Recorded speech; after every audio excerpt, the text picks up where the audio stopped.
everybody and welcome back to our channel. We are the Schoenberg family. I'm Hayley and my wife Katja is currently at work. We are a lesbian couple living in Germany. I'm from the UK, Katja is from Germany, and we live here, and we are currently 38 weeks and 1 day pregnant.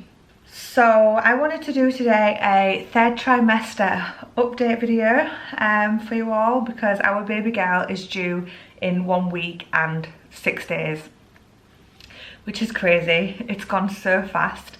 I did do a second trimester update video, which I will link below, so feel free to check it out and maybe compare the two if you're interested to see the difference. I didn't do a first trimester update video, however I did discuss a little bit about the first trimester in the second trimester video, so yeah, feel free to check it out. So the third trimester, it has been interesting. It's been amazing, don't get me wrong. Like, it's literally the last trimester, obviously, before you meet your baby, so it's like the best one because you just counting down the weeks or the days or the hours or the minutes like I have been. It's been absolutely wonderful. However, it has been one hell of a journey. So at the beginning of the third trimester, I was put on semi-bed rest.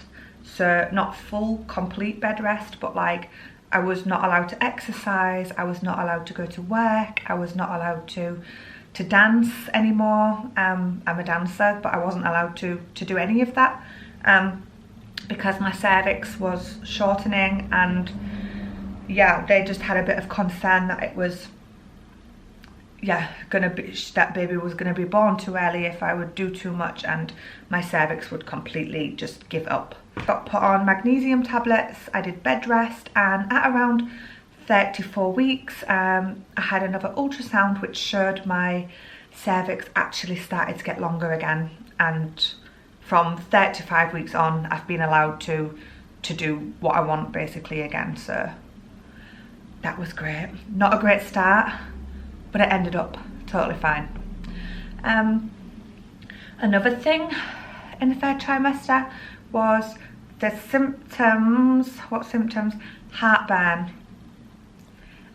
I got really bad heartburn, and I mean, I never had heartburn in my life. It started off a little bit in the second trimester, but believe me, third trimester heartburn, you don't want it. There's nothing you can do about it.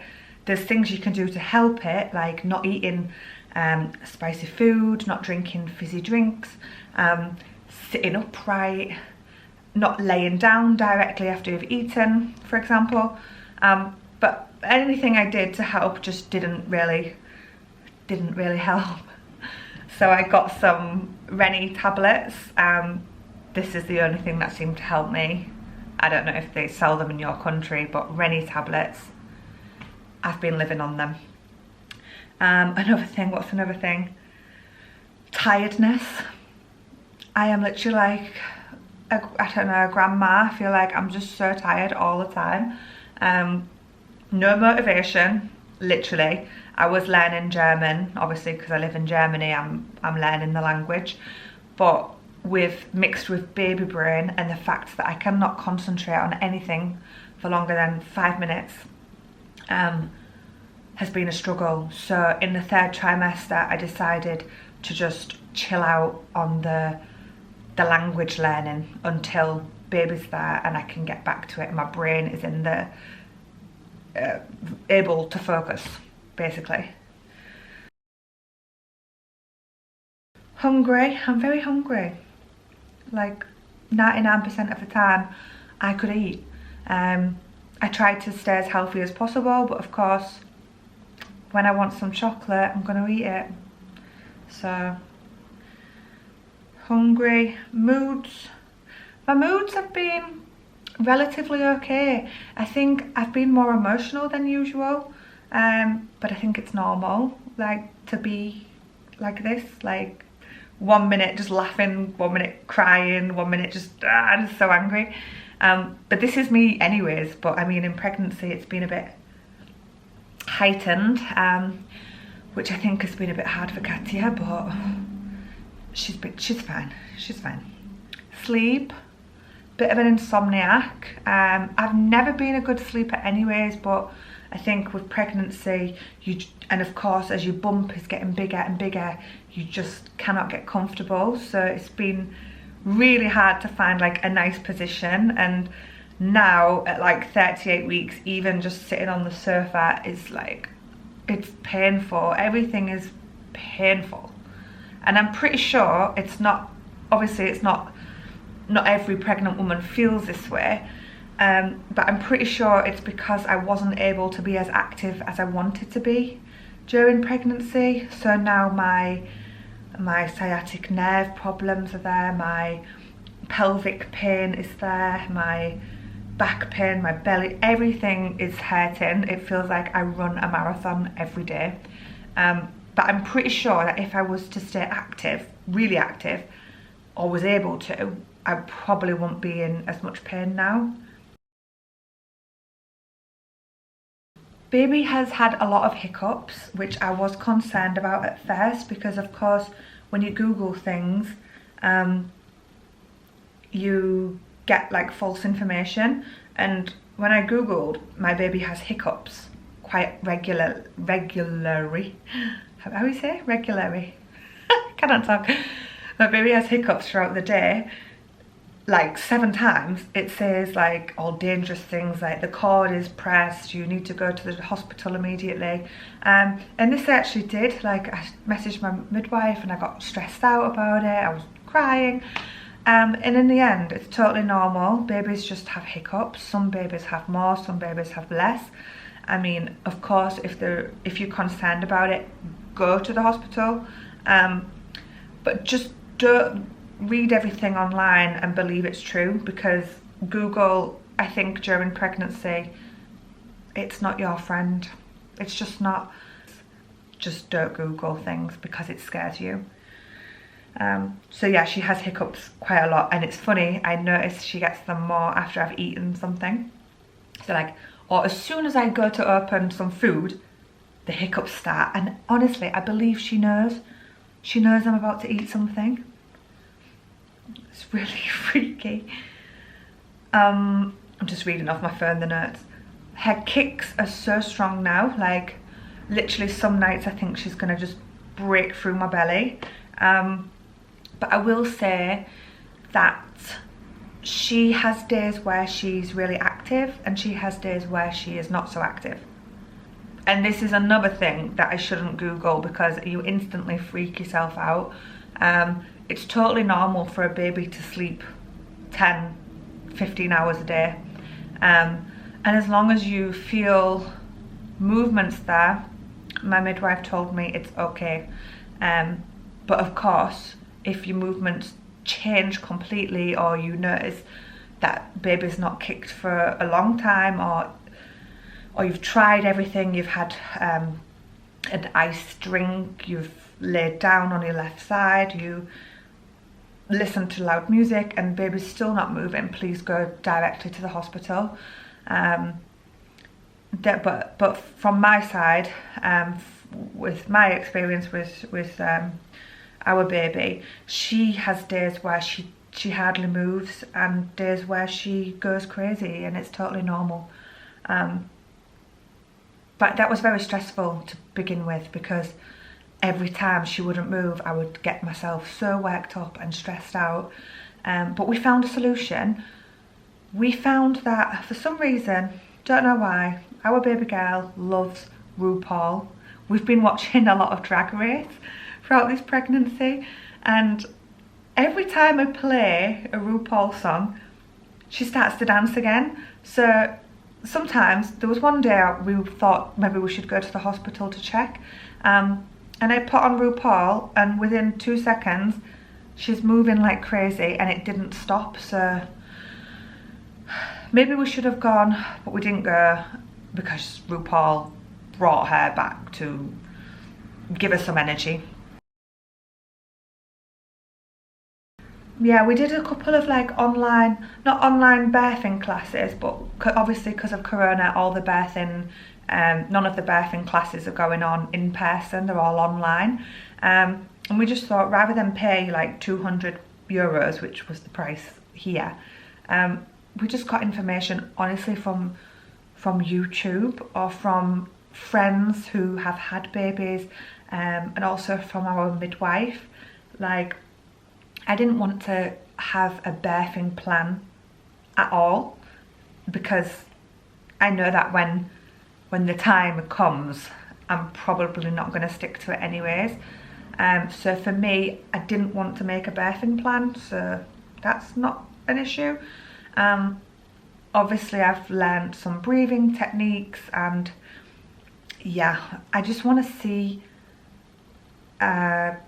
what happens when the time comes. I'm not going to be so strict on knowing every single detail about the labour, because I think the less I know, the better it will be, because I don't have to think or stress about anything else other than being excited to meet our baby. I'll let you know how that goes. The having no plan. Maybe it will be a disaster, maybe not, we will see. So yeah, let me talk to you about weight gain. If you want to skip this part, please feel free, because I know that it's very triggering for some people, especially if you have had an eating disorder or have one now, or just are not interested. Just skip this part. I'll try to keep it short. So I have gained a total of 35 pounds in pregnancy, which is like on the higher end of weight gain. But I don't care. I really don't care.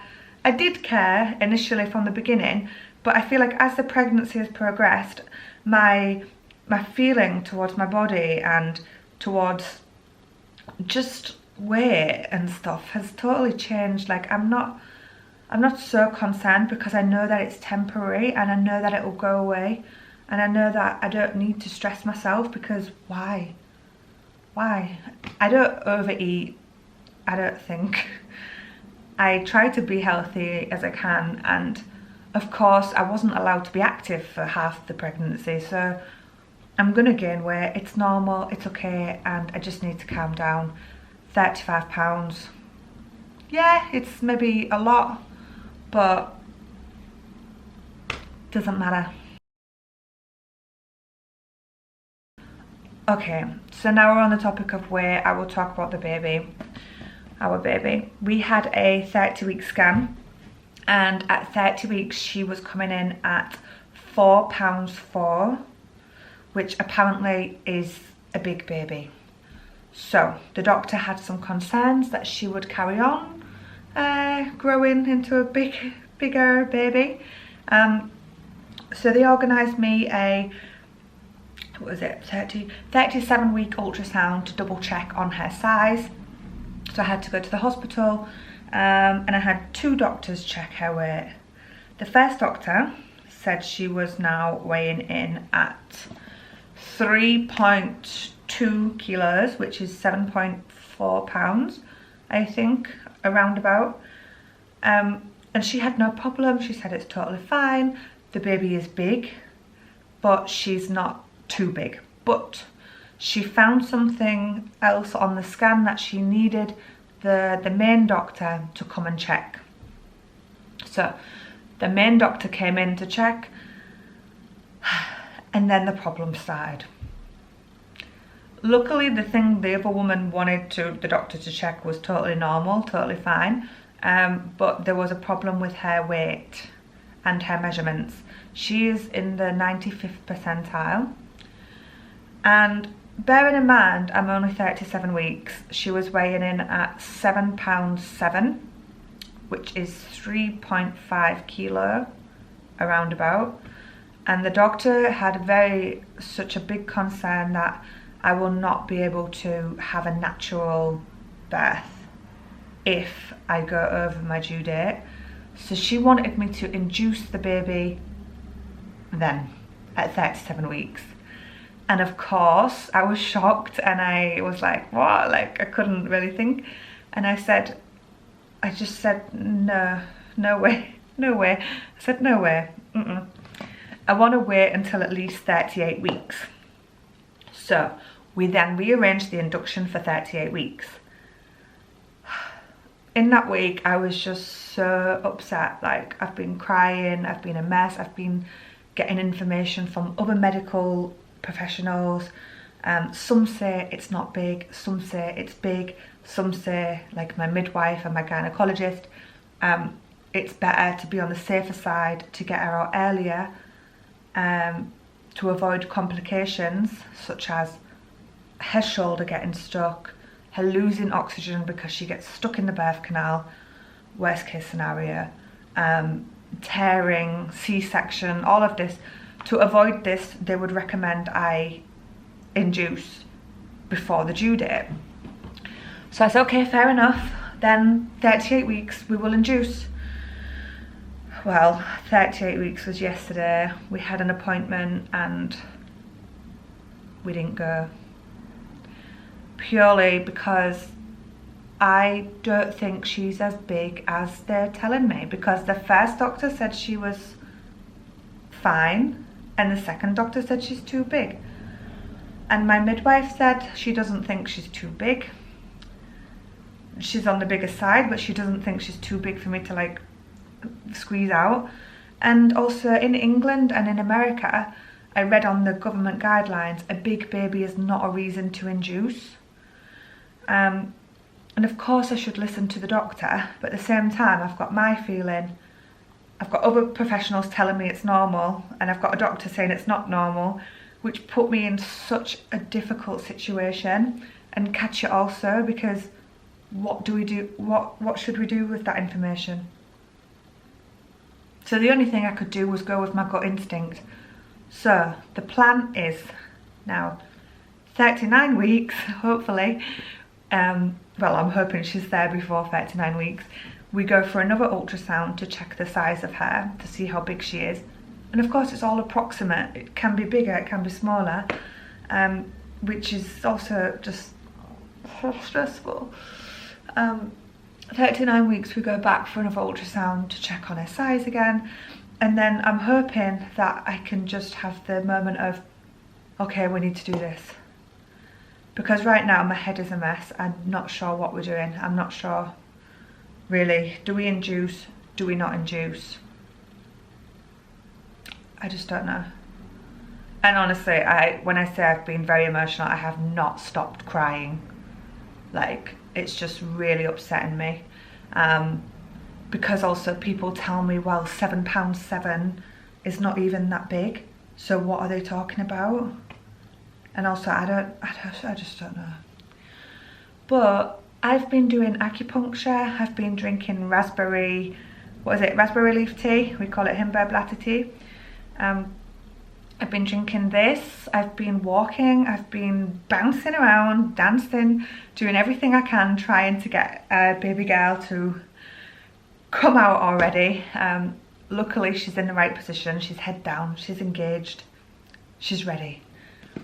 But apparently my cervix is not, so I don't know when it will happen, but I'm just hoping she decides to come before 39 weeks and we don't have to make the decision, or I don't need to make the decision of if I should get her out earlier or not.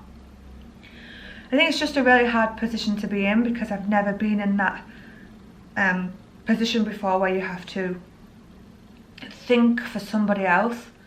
Like, she cannot say what she wants to do. It's up to me, and I need to choose the safest way possible. I don't want her to get hurt. I don't want me to get hurt. And I need to be realistic about this. And there's nothing wrong with inducing. I just wanted her to come when she was ready. You know, I don't want to force her out of her home, so to say.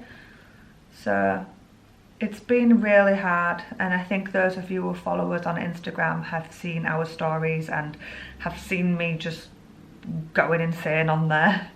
the last couple of weeks, and thank you for everyone who has messaged me their advice, and yeah, I'm just really grateful for that support on there. It's been really nice to have that, so thank you.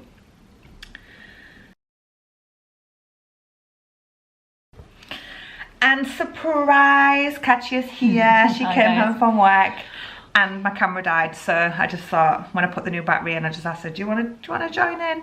So we used the moment. We used the moment. Oh, let me get comfy. Yeah. My belly bump's just massive. Let me just show you my belly. Oh, can you help me up? Like, my t-shirt won't even fit, but look at that bump. I love it. So yeah, she is on the bigger side, which I know she is, because obviously you can see that she is. Got a lot of water in there as well, obviously, and the placenta. But anyways, babe. Yeah. How have you found, 1 minute, I'm going to ask Katja some questions. How have you found the 3rd trimester? Like me with you, or you in general, or no, just the 3rd trimester? The 3rd trimester. The time flew. Stop that. Just the time was passing by so quick, actually, in the 3rd trimester. Yeah. Time gone by. And just your body changed so quick. Like my bump. Your bump, or my chins. My chins as well. Yeah, Katja also has gained a few, haven't you, this pregnancy? Yeah, thanks for pointing that out. Yeah, but you've been getting some pregnancy symptoms as well, haven't you? You mean my mood swings? No. You know what? I have cravings. No! What else? Nesting! Maybe. She's nesting like crazy. I'm not nesting. I did that in the 1st trimester, and I'm like, I'm too lazy for that. She's cleaning all the time, aren't you? Cleaning, preparing, like the last bits and bobs. Yeah. Yeah, but 3rd trimester was like your body changed a lot. Like your bump grew, and she got stronger in the belly. Yeah. And kicks got stronger. It just got all. Have I been hard to live with? It just got all very real. And yes. Yeah. Yeah. I'm basically not sleeping in our bed no more because you need the space. But you said you wanted to go on the sofa. I said I'm fine on the sofa. I mean, I like to go because I know you have a better sleep. Oh. And you can relax without me being maybe too much for you. So that's fine for me. I'm not bothered by that at all. Anything else that's been annoying you? Does anything annoy you in the 3rd trimester? That didn't annoy you? Sometimes. But because of my moods? The moods are just a bit more present. Like the swings, like ups and downs. And sometimes in 5 minutes you have like 5 moods. I've always been like that, but I think pregnancy just made it a bit worse. But it's okay, because I think it's normal, it's part of it, so I'm not... She can handle me. I Don't worry, I'm not beating her up or anything. She's safe, she's safe. Anything else? We're concerned, obviously I've spoken about the baby's size and things like that. Katja just wants me to make the right decision, ultimately. She's not forcing me into any induction. We're listening to the doctor's guidance, and for you, it's like, what do you think to it? Like, I think it is like the concerns of doctors or professionals around us are like words to listen to, but in the end you make the decision because it's your body and there's no one else knowing it better than you. Like, you feel her. Yeah. You know your body best, especially because of your profession. I think you have a different feeling maybe than I would have. Yeah. But you don't think she's too big? I think she's on the higher end. It's my personal feeling, but we will see. I bet it's a wide range. Honestly, I think she's going to come out at like £4. No, not £4. That's too less. Like 4 kilo. Like £8. Too. Which is normal. It's normal, but in Germany they think it's big. It's bigger, not big. But in the end, it doesn't matter. Like, I support you I in can your squeeze decision. out a £10 baby. And then I'm there, and you can crush my I hand. will squeeze out that baby. You No can- matter what, I'll be like, ah. I'm gonna be there. I'm your biggest supporter, and Yeah. I think you know Katja's that. been amazing. She's literally like, I could not have asked for a better person to have a baby with, because you've been amazing. She literally, since I got pregnant, has not let me carry anything. It's been great for me. I don't want it to come out because my life will have to go back. I'll have to hoover again. I've not had to hoover. You said you missed it. Yeah, I do. I miss doing things because I would do things, but by the time I go to do something, it's either already been done because you're nesting like crazy, or you're like, no, no, no, let me do it, let me do it. And there's no arguing with her, so I feel like I've been a bit of a spoilt one. But actually, like, I have to say, it didn't bother me at all once. Like, No. doing like some household stuff or going to shops or... Yeah, but obviously because of Corona, like, Katja also didn't want me going in the supermarket, so she's just been going, which I miss having a life though. Like, I miss doing stuff, but I mean, there isn't really much of a life out there right now anyways. When the birth happens, whenever that will be, Soon? whether it'll be an induction or not, obviously we both have to do a coronavirus test. I think I go in for... do I go in first? No. You have to go first. Obviously, I go in first, get checked, do a corona test. Katja has to do a corona test. Mine's free. She has to pay €70. Oh, kind of. We don't Something know. like this. And if we are positive, you're still allowed in for the birth, but you're not allowed to stay with me in the hospital. If we are negative, Katja is allowed to stay in the hospital in a family room. If we get one. If one is available that time. We have to see. I don't have to wear a mask throughout labour either way, but you do. I have to. Mm-hmm. Yeah, and depending on how the results are, the nurses obviously wear different PPE. Like, Some extra protective. yeah, protective gear. So I'm not too concerned. I know that other hospitals in other countries have different, what's the word? Rules, regulations. Rules, regulations, baby brain. This is real. This is real. So anyways, we know that other hospitals have other rules and things like that. But this is how our hospital is working. So we're hoping we get a private room on our own, VIP, the lot. It's up to the doctor. My plan is to stay there for as long as possible because I feel like I want to have the baby monitored and I want to be sure that I'm safe before I leave. Mm-hmm. Do you know what I mean? So, anything else? Anything else? I love to meet our baby girl. I can handle your moods. I don't like that you're not really cuddly, but that's how it is. Definitely not cuddly. Pregnancy's made me go, ugh. She doesn't look I do love her, but even just, no, it's too much. Bye. Come back. No, yeah, that's it really. Fair trimester update. Been brilliant, been a roller coaster, been Exciting. a mess. I can't wait till I can drink a glass of wine, honest to God. I'm so looking forward to this day, or gin, because that's what I'm gonna do. Oh, I wanted to get you gin. Oh, I mean, I'm hopefully gonna try to breastfeed. If it doesn't work, fine, I can drink the full bottle of wine. If it does work, then I'll have a sip of wine, and that'll be just as nice. Yeah, it's recommended as well. It's recommended. And Katja doesn't drink, so more for me. Yeah. Okay, that's it.